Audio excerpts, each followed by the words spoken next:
Frodo has just realized there's a giant spiderweb in front of him, and to his surprise, it's not sticky.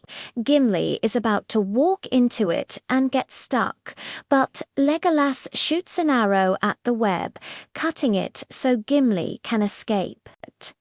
And that was probably a very dangerous thing to do, because if the goblins saw him, they would have attacked. But the goblins didn't see him. So he lived to fight another day, and soon after that the hobbits found Gandalf, and he woke up right in front of them. But unfortunately, it didn't last long, because right after that a bunch of goblins surrounded them, and one of them actually had a sword and was pretty skilled with it.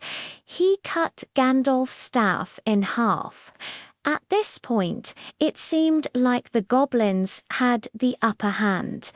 But then Gandalf got really angry and started blasting fire everywhere, burning all the goblins alive. But unfortunately, there was one more goblin that snuck behind him, and he put a sack over Gandalf's head and tied it really tight. Then he pulled out a big knife and cut off Gandalf's head. Now, you might think that that would be pretty much the end of the story, but it's actually not. Because when Gandalf died, his body stayed alive for a little bit, and he was still able to cast one last spell.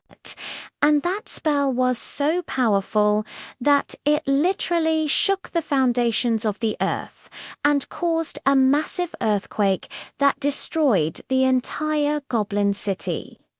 Now, I know that you're probably wondering what happened to Gandalf after that.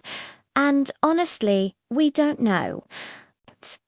So there are a lot of theories. Some people believe that he went to some kind of wizard heaven. Others believe that he was reincarnated as a hobbit.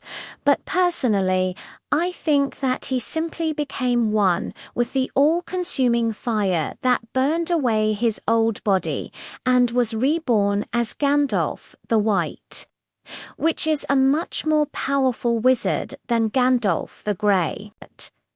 Now, as for Bilbo, he ended up escaping from the goblins with the help of Gollum, but that's a story for another time.